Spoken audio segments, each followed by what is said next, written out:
ஆண்டவருடைய வார்த்தைகளுக்காக ஆண்டவருக்கு நான் நன்றி செலுத்துகிறேன். கேட்டதைப் போல நாம் ஒரு யதார்த்த வாழ்க்கைக்கு நாம் வர வேண்டும்.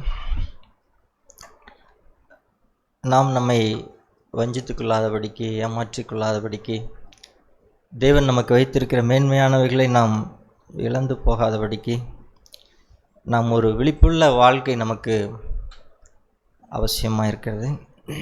இந்த நாளிலும் கேட்ட வார்த்தை எனக்கு அதுபோல் அதிக உணர்வை கொடுத்தது. தேவனுக்கும் நமக்கும் இருக்கிற அந்த உறவு, அதைத்தான் தேவன் ஆதி முதல் அவர் தேடிக்கொண்டிருக்கிறார்.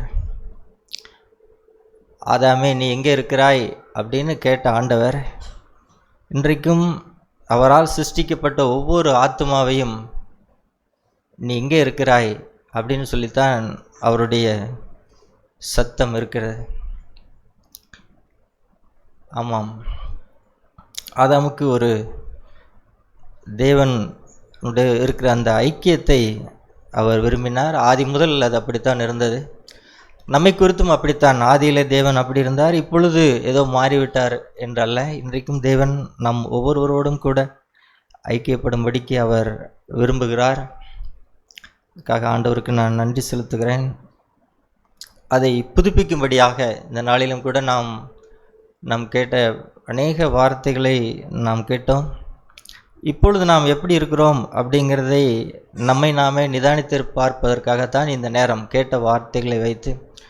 தேவனுக்கு ஒரு பெரிய கூட்டம் தேவையில்லை. நாம் கேட்டதைப் போல ஒரு மனுஷன், ஒரு மனிதன் போதும் அவர் பார்த்து சந்தோஷப்படுவதற்கு. அந்த ஒரு மனிதனை அவர் கண்டுபிடித்து விட்டால் அது எவ்வளவு சந்தோஷம் பாருங்கள் தேவனுக்கு. அந்த ஒரு நபராக நான் இருக்க வேண்டுமே அப்படிங்கிற ஒரு ஆவல் என்ன செய்யணும் நம்முடைய இருதயத்தில். அது போன்ற ஒரு விருப்பம் நம்முடைய இருதயத்தில் வந்து விட்டால் அது எவ்வளவு பெரிய மேன்மையான விஷயம். ஸோ இந்த நேரத்திலையும் கூட நாம் ஏற்கனவே வாசித்த அந்த ஏசாயா 59, 60 இந்த அதிகாரங்களில்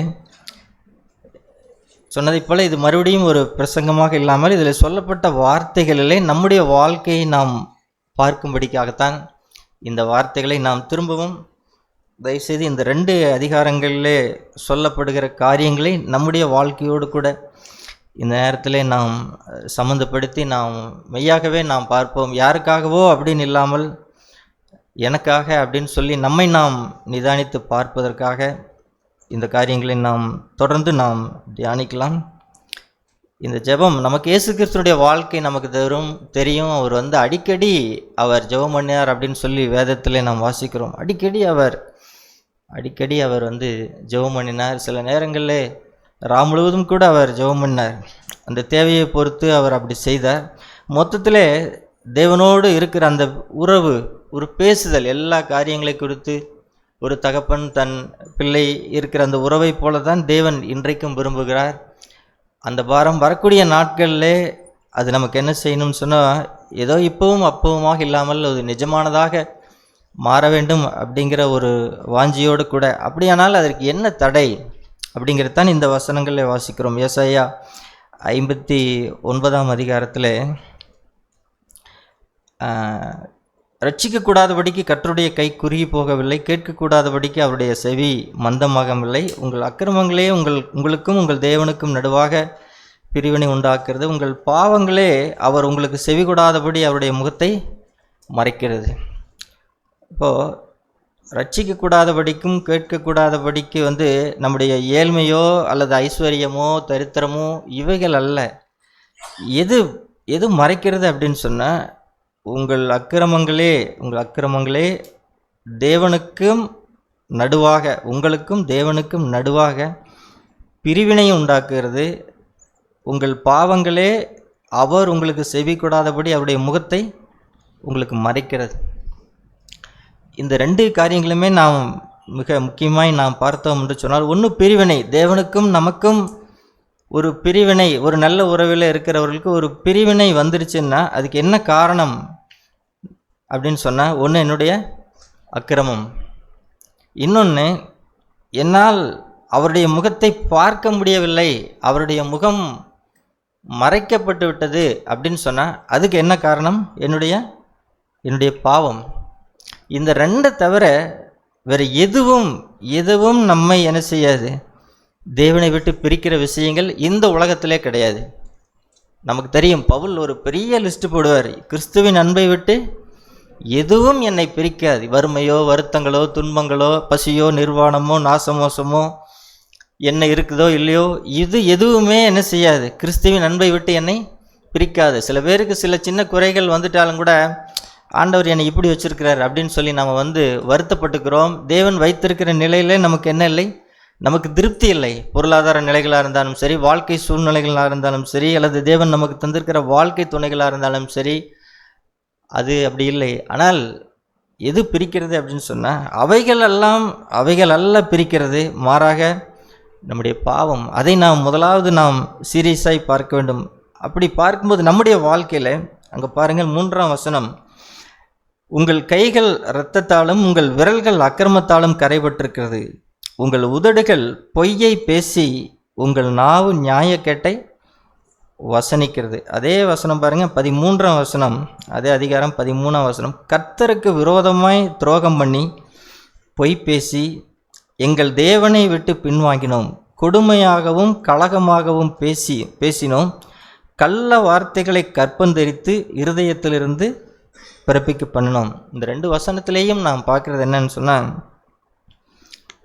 நம்முடைய பேச்சுக்கள், உங்களுடைய கைகள் இரத்தத்தாலும் உங்கள் விரல்கள் அக்கிரமத்தாலும் கரைப்பட்டிருக்கிறது அப்படிங்கிறார்.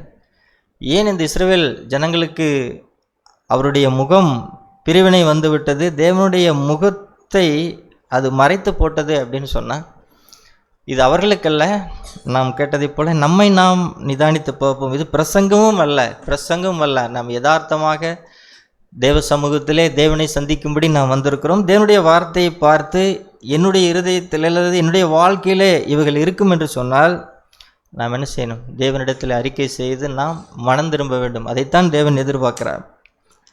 உங்கள் விரல்கள் அக்கிரமத்தால் கரைப்பட்டிருக்கிறது. மிக எளிதிலே என்ன செய்கிறது அப்படின்னு சொன்னால், இந்த விரல்கள் என்ன செய்கிறது? மிக எளிதிலே பிறரை கை நீட்டி விடுகிறோம், பிறரை குற்றப்படுத்தி விடுகிறோம், மற்றவர்களை நியாயம் தீர்த்து விடுகிறோம். மிக எளிதிலே நம்முடைய குறைகளை நாம் காணாமல் மற்றவர்களை மிக எளிதிலே நம்முடைய விரல்கள் நீட்டப்பட்டிருக்கும் என்று சொன்னால், தேவனுக்கும் நமக்கும் பிரிவினை என்ன செய்யும்? பிரிவினை வந்துவிடும். தேவனுடைய முகம் நமக்கு மறைக்கப்பட்டு போகும். அதுக்காக நாம் சரீர பிரகாரமாக செத்து போயிடுவோம்னா அப்படியெல்லாம் ஒன்றும் நடக்காது. நாம் 3 நேரம் சாப்பிட்டுட்டு நல்லா வாழ்ந்துட்டு தான் இருப்போம். ஆனால் தேவனுடைய முகம் என்ன செய்யாது, நமக்கு மறைக்கப்பட்டு தான் போயிருக்கும். சபையில் இருந்தாலும் கூட இஸ்ரவேல் ஜனங்கள் அப்படித்தான் இருந்தார்கள். அதே போல் அவர்கள் பேச்சு எதை பேசினார்கள் அப்படின்னு சொன்னால், பொய்யை பேசுகிறது.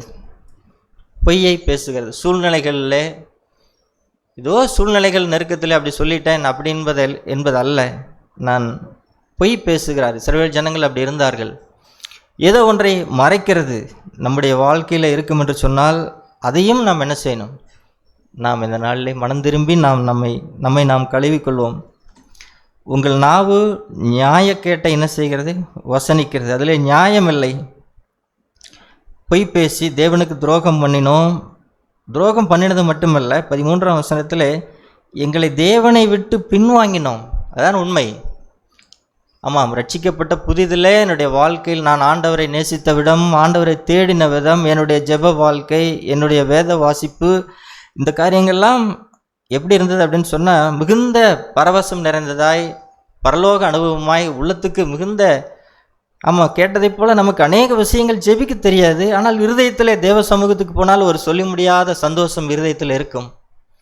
தேவன் அங்கே இருக்கிறார், தேவன் என் ஜெபத்தை கேட்கிறார், அவர் என்னை பார்க்கிறார் அப்படிங்கிற அந்த ஒரு சந்தோஷம் என்ன செய்யும் சொன்னால் இருதயத்துக்குள்ளே இருக்கும். ஆனால் இப்போ என்ன ஆகிவிட்டோம் சொன்னால், தேவனை விட்டு பின்வாங்கி போய்விட்டோம். நீதி இல்லை, மாறாக கொடுமையும் கலகமாகவும் பேசினோம். பேச்சு மாறி போச்சு. இப்போ எல்லாம் வருடங்கள் கடந்து போக போக பேசுறது கொடுமை. அது கொடுமையான வார்த்தை, கடின வார்த்தைகள் அப்படிங்கிறது நமக்கு தெரியாமலேயே அதை நாம் பேசி கொண்டிருக்கிறோம். கலகம் பண்ணுறது, பிரச்சனை பண்ணுறதுக்குன்னே பேசுறது சில வார்த்தைகளை. இதை பேசுனா பிரச்சனை வரும் தெரியும், ஆனாலும் என்ன செய்யறது, குடும்பத்தில் தான் சொல்கிறேன், குடும்பத்துலேயும் சரி நம்முடைய வேலை ஸ்தலங்கள்லேயும் சரி, இது பேசினா மனைவியை காயப்படுத்தும் அல்லது கணவனை காயப்படுத்தும் அப்படின்னு அறிந்திருந்தாலும் கூட எப்படி பேசுறது, கலகமாக பேசுகிறது. கள்ள வார்த்தைகளை கற்பம் தரித்து இருதயத்திலிருந்து பிறப்பிக்கப்படினோம். கள்ள வார்த்தைகள் நீதிமொழிகள் எழுதியிருக்கும்.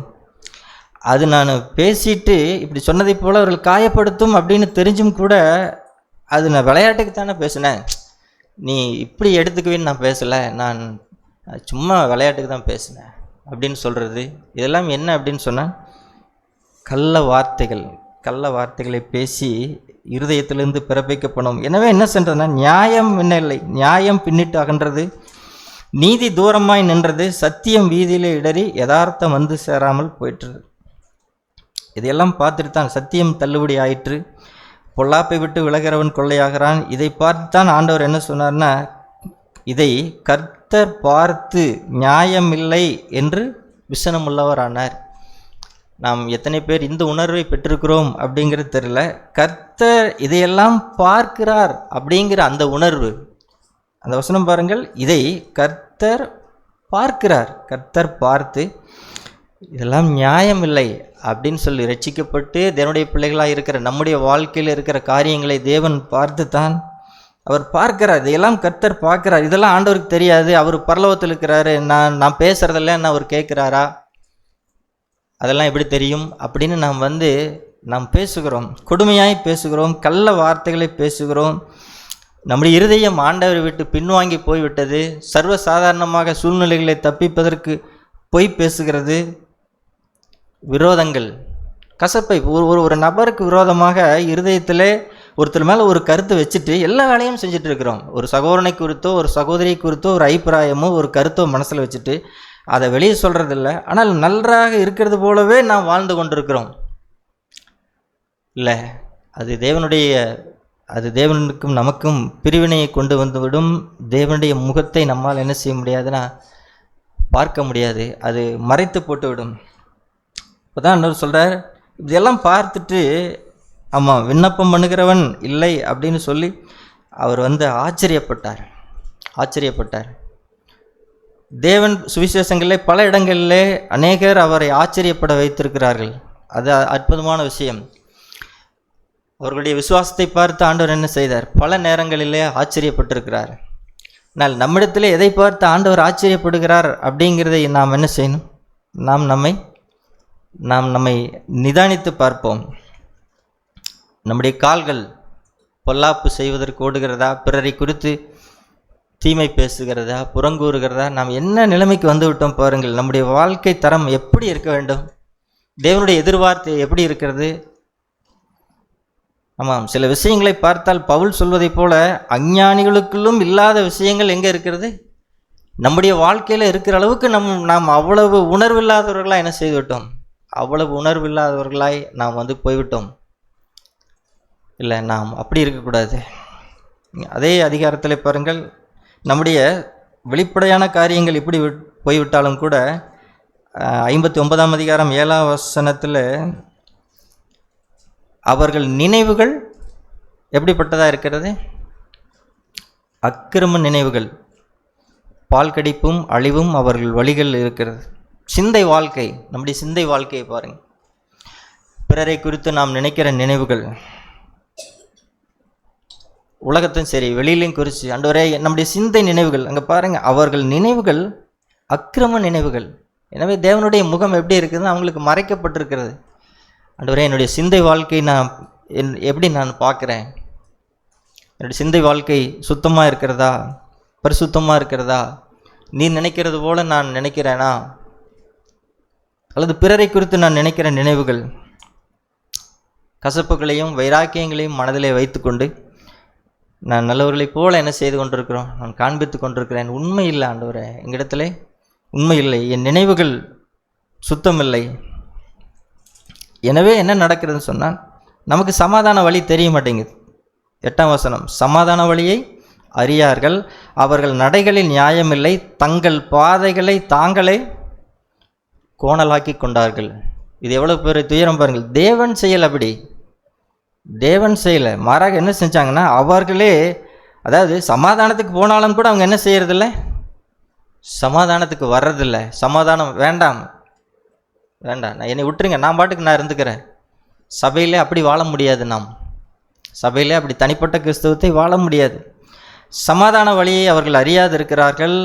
எனவே அவர்கள் நடக்கைகள் நியாயமில்லை, பிறர் பாதிக்கப்படுகிறார்கள். அப்படி நடந்ததுனால தங்கள் பாதைகளை தாங்களே கோணலாக்கி கொண்டார்கள். நம்மை நாமே என்ன செய்து விட்டோம், நாம் கெடுத்து போய்விட்டோம். எனவே நம்முடைய வாழ்க்கையில் என்ன இல்லைன்னா, நாம் எந்த அளவுக்கு வளர்ந்திருக்க வேண்டுமோ, எந்த அளவுக்கு வெளிச்சம் பெற்றிருக்க வேண்டுமோ அந்த அளவுக்கு நாம் என்ன செய்யலை, வெளிச்சம் பெறவில்லை. காலத்தை பார்த்தால் போதகராக இருக்க வேண்டிய நமக்கு இன்னும் அடிப்படை விஷயங்களே தெரியல. அடிப்படை விஷயங்களே தெரியல. 9ஆம் வசனம் பாருங்கள். வெளிச்சத்துக்கு காத்திருந்தோம், இருள் வந்திருக்கிறது. அப்போ என்ன நடக்குது நம்முடைய வாழ்க்கையில்? குருடரை போல சுவரை பிடித்து கண்ணில்லாதவர்களைப் போல நாம் தடவி கொண்டிருக்கிறோம். கரடிகளைப் போல உரிமை புறாக்களைப் போல கூவி கொண்டிருக்கிறோம். ரட்சிப்புக்கு காத்திருந்தோம், அது எங்களுக்கு தூரமாயிற்று. அப்போ ஏன் ரட்சிக்கப்படலை? நம்முடைய ரட்சிப்பில் ஏன் நாம் இன்னும் வளர வேண்டியபடி வளரலை? வருஷங்கள் தான் போயிட்டு இருக்குதே தவிர நம்முடைய வாழ்க்கை போயிட்டு இருக்கிறது, நமக்கு வயதாகி கொண்டே இருக்கிறது. ஆனால் அதுக்கேற்ற ரட்சிப்புக்கேற்ற வளர்ச்சி, ரட்சிப்புக்கேற்ற ஞானம் இல்லையே. ஏன் அப்படின்னு சொன்னால் நம்முடைய வாழ்க்கையிலே, ஆமாம், நாம் கேட்டதை போல் அந்தரங்கத்தில் பார்க்கிற பிதாவுக்கு முன்பாக நம்முடைய வாழ்க்கை என்ன இல்லை. இதை குற்றப்படுத்துவதற்காகல்ல, நாம் நம்முடைய வாழ்க்கை என்ன செய்யணும், நம்மை நாம் நிதானித்து பார்ப்பதற்காகத்தான். நாம் நம்மை ஏமாற்றிக்கொள்ள வேண்டாம். ஒருவேளை இதெல்லாம் நம்முடைய வாழ்க்கையில் இருந்தாலும் ஆண்டவர் என்ன சொல்கிறார் பாருங்கள். 20ஆம் வசனத்தில், இந்த 2 அதிகாரங்களில் ஒரு சில வசனங்களை வாசித்து நாம் ஜெபிக்கலாம். 20ஆம் வசனத்தில் இப்படி இருந்தாலும், மீட்பர் சீயோனுக்கும் யாக்கோபிலே மீறுதலை விட்டு திரும்புகிறவர்களுக்கும் வருவார் என்று கர்த்தர் சொல்லுகிறார். ஒரு பெரிய நம்பிக்கை என்ன அப்படின்னு சொன்னால், நம்முடைய வாழ்க்கை ஒருவேளை இன்னைக்கு வரைக்கும், நேற்று வரைக்கும் என்னுடைய வாழ்க்கை இப்படி இருந்திருக்குன்னு சொன்னால், பொய் பேசி, புறங்கூறி, நீதி இல்லாமல் அநியாயமாய் நடந்து, தேவனை தேடாமல், அக்கிரம சிந்தை கொண்டு, பிறரை நியாயம் தீர்த்து, கசப்பையும் வைராக்கியத்தையும் வைத்து நான் வாழ்ந்திருந்தாலும், இன்னைக்கு ஆண்டவர் என்ன சொல்கிறாருன்னா, மீட்பர் சியோனுக்கும் யாக்கோபிலே மீறுதலை விட்டு திரும்புகிறவர்களுக்கும் இன்றைக்கும் ஆண்டவர் என்ன செய்வார், வருவார். யாரிடத்திலே வருவார் அப்படின்னு சொன்னால், சியோன்னா சபைக்கும்.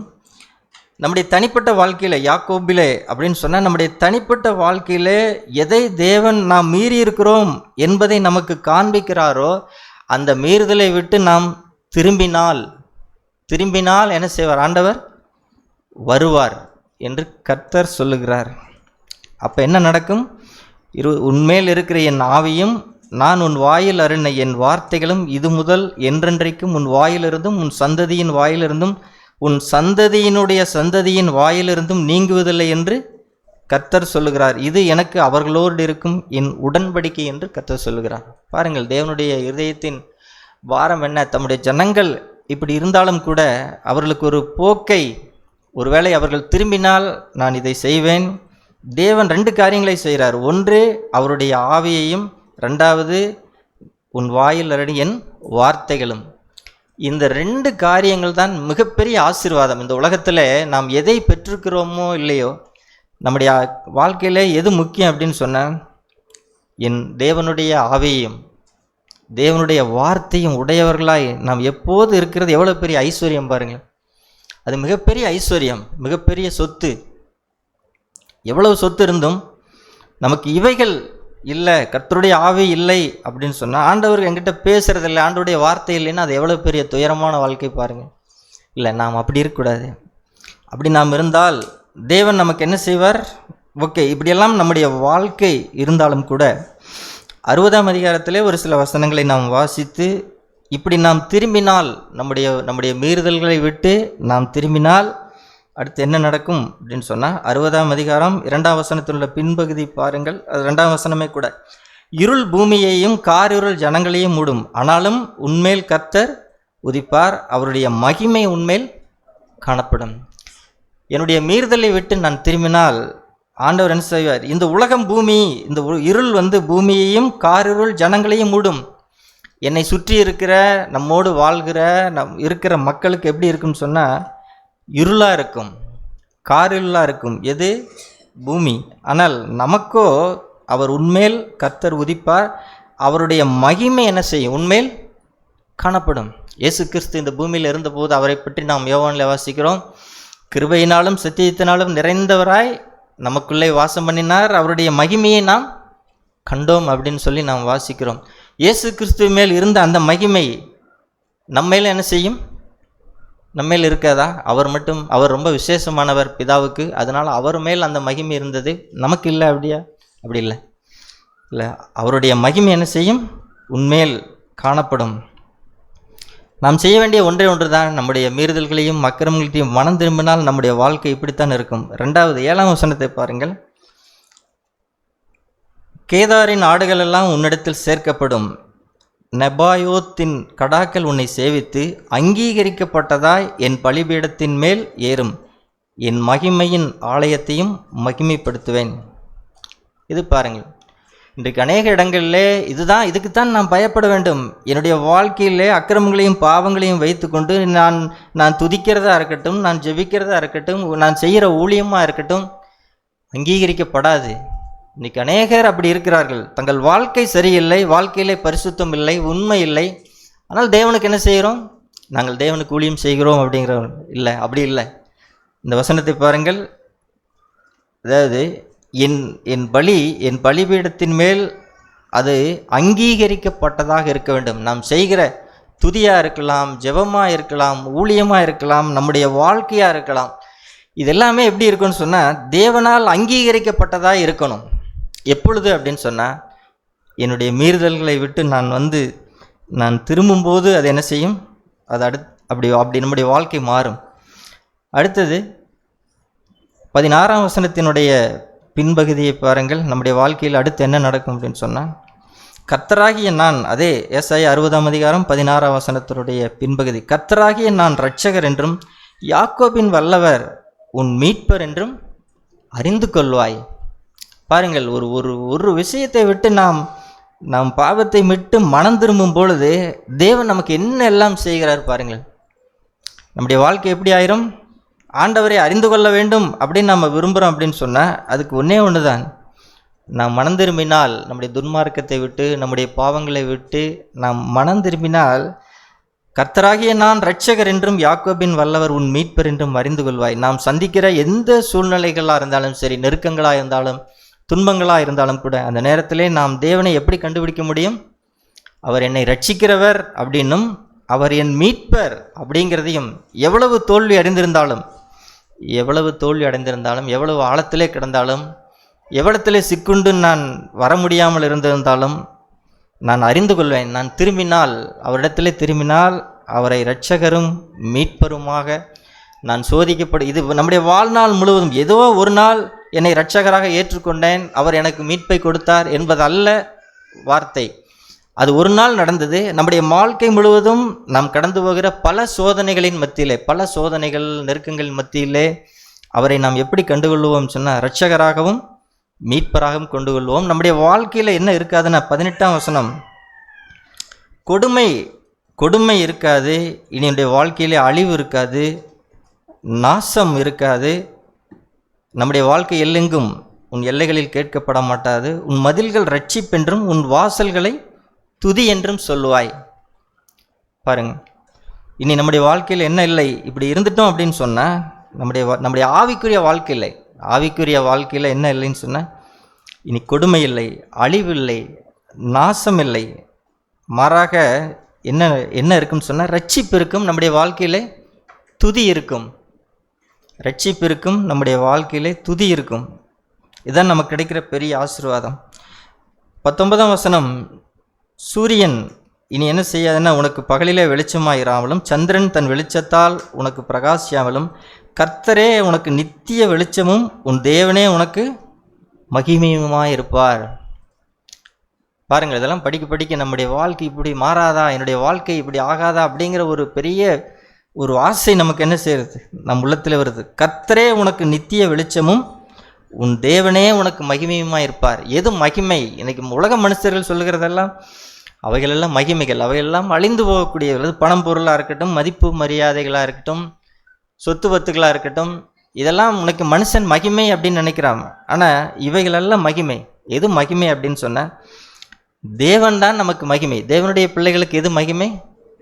தேவன்தான் மகிமை, அவரே மகிமை. அதான் வெளிப்படுத்தின விசேஷத்தில் வாசிக்கிறோம். அது அப்பொழுது நடக்க போகிறது. ஆனால் நித்தியத்திலே நாம் இதை அனுபவிக்க போகிறோம். ஆனால் உண்மை என்ன அப்படின்னு சொன்னால், சபையிலே நல்ல ரட்சிப்பின் அனுபவத்தை பெற்று தேவனுடைய வழியிலே நடக்கிற ஒவ்வொருவருக்கும் இது இப்பொழுதே ஆரம்பித்து விடும். எப்பொழுதே? இந்த பூமியின் வாழ்கிற நாட்களிலேயே எனக்கு கர்த்தர் எப்படி இருப்பான்னு சொன்னால், வெளிச்சமாய் எனக்கு மகிமையாய் அவர் இருப்பார். இந்த பூமியிலேயே ஏதோ பரலோகத்தில் போய் அவர் கண்ணீரெல்லாம் துடைப்பார், அங்கே ஒரு வெளிச்சம் இருக்கும் அப்படிங்கிறது அல்ல. அது நித்தியத்திலே நாம் பெறப்போகிறோம், அதில் எந்த மாற்றமும் இல்லை. ஆனால் இந்த பூமியில் வாழ்கிற நம்முடைய வாழ்க்கையிலேயும் கூட இப்பொழுதே அது என்ன செஞ்சிடும்? ரட்சிப்பும் மகிமை, வெளிச்சம், இது நம்முடைய வாழ்க்கையிலே தொடர்ந்து என்ன செய்யும்? அது மகிமையாக இருக்கும். எனவே அப்படி இருந்ததுனால 20ஆம் வசனம், உன் துக்க நாட்கள் முடிந்தது. நம்ம எப்பயெல்லாம் நம்முடைய வீறுதல்களை விட்டு மனம் திரும்புகிறோமோ அப்பொழுதெல்லாம் நம்முடைய துக்க நாட்கள் என்ன செய்யும்? முடிந்து போய்விடும். அப்போ தேவன் நம்மளை எப்படி வைக்கிறார் பாருங்கள். 21ஆம் வசனம், உன் ஜனங்கள் யாவரும் நீதிமான்களும் என்றைக்கும் பூமியை சுதந்திரிக்கும் குடிகளும் நான் நட்ட கிளைகளும் நான் மகிமைப்படும்படி என் கரங்களின் கிரிகளுமாயிருப்பார்கள். பாருங்கள், இது எவ்வளோ பெரிய அற்புதம். எப்படி வைப்பாராம்? உன் ஜனங்கள் யாவரும் நீதிமான்களும் என்றைக்கும் பூமியை சுதந்திரிக்கும் குடிகளும் நான் நட்ட கிளைகள், நான் நட்ட கிளைகளும் நான் மகிமைப்படும்படி என் கரங்களின் கிரிகளுமாயிருப்பார்கள். எபேசியரில் வாசிக்கிறோம் நம்ம 2:10, நற்கிரியைகளை செய்வதற்கு நாம் கிறிஸ்து இயேசுவுக்குள் சிருஷ்டிக்கப்பட்டு தேவனுடைய செய்கையாக இருக்கிறோம் அப்படின்னு நாம் வாசிக்கிறோம். அதை பாருங்கள், ஏசாயா அங்கேயே எழுதியிருக்கார். தேவனுடைய கரத்தின் கிரியையாக இருக்கிறது எவ்வளோ பெரிய, அது ஒரு பெரிய பாக்கியம். தேவனுடைய கரத்தின் கிரியையாய் நாம் இருக்கிறோம் அப்படிங்கிறது நமக்கு கிடைத்திருக்கிற ஒரு பெரிய பாக்கியம். எனவே இந்த நேரத்திலையும் கூட நாம் முழங்கால் படிட்டு கேட்ட எல்லா வார்த்தைகளையும் நாம் ஒரு நிமிஷம் கூட நம்மை நிதானித்து பார்ப்போம். தனிப்பட்ட விதமாக இன்னும் சகோதரர்கள் சகோதரிகள் கூட கொஞ்சம் தள்ளி நம்ம என்ன செஞ்சாலும், இந்த பக்கம்லாம் இடம் இருக்குது, கொஞ்சம் இன்னும் நாம் சற்று தள்ளி விசாலமாக நாம் உட்கார்ந்து தேவன் நமக்கு ஒரு பெரிய பாக்கியமுள்ள வாழ்க்கையை வைத்திருக்கிறார். அதை நாம் அற்பமான காரியங்களினாலே இழந்து போகக்கூடாது. நாம் வாசித்த அந்த 60ஆம் அதிகாரம் பாருங்கள், எவ்வளோ பெரிய தேவன் நமக்கு ஒரு மகிமையை வைத்திருக்கிறார், சொல்லி முடியாதது. இந்த உலகத்தில் தேவனால் அங்கீகரிக்கப்பட்ட ஒரு வாழ்க்கை. நான் எதை செஞ்சாலும் அது அங்கீகரிக்கப்பட்டதாக இருக்கணும். ஆண்டவரே, அந்த வாழ்க்கை இந்த உலகத்தில் சாத்தியமான ஆண்டவர் சொல்கிறாரு, என் பலிபீடத்தின் மேல் அது அங்கீகரிக்கப்பட்டதாக இருக்கும். ஆண்டவர் சொல்கிறாரு, இல்லை, உன்னை கர்த்தருடைய நகரம் என்றும் இஸ்ரவேலின் பரிசுத்தரின் சியோன் என்றும் சொல்லுவார்கள். பாவமும் அக்கிரமம், பாவியான மனுஷன், தேவனற்ற மனுஷன் அப்படின்னு இருந்த நம்முடைய வாழ்க்கையை தேவன் எப்படி மாற்றுறாருன்னா, கர்த்தர் வாசம் பண்ணக்கூடிய ஒரு நகரமாக, தேவனுடைய பரிசுத்தரின் சியோன் அப்படின்னு சொல்லக்கூடிய ஒரு மேன்மையான ஆசீர்வாதத்துக்கு தேவன் நம்மை நடத்துகிறார். இனி நம்முடைய வாழ்க்கையிலே பாவம் அக்கிரமங்கள் இல்லை. நம்முடைய எல்லை எங்கிலேயும் பரிசுத்தம். தேவன் அவருடைய ஆவியையும் வார்த்தையும் நமக்கு தருவார். அவர் நமக்கு வெளிச்சமாக இருப்பார், அவர் நமக்கு மகிமையாக இருப்பார். நாம் தேவனுடைய கரத்தின் கிரியைகளாக இருப்போம். இந்த பூமியில் வாழ்கிற நாட்களில் ஒவ்வொரு நாளும் நாம் தேவனுடைய கிரியைகளாக இருக்கிறோம். ஆண்டவரே, இந்த வாழ்க்கை எனக்கு வேண்டும், உம்மோடு இருக்கிற அந்த உறவு எனக்கு வேண்டாம் ஆண்டவரே. ஆண்டவரே, அதை விரும்பினால் மட்டும் போதாது, தேவன் எதிர்பார்க்கிற அந்த ஒரு மனம் திரும்புதல் நம்மிடத்தில் வேண்டும். நம்முடைய பாவங்களை நாம் ஒத்துக்கொள்வோம்.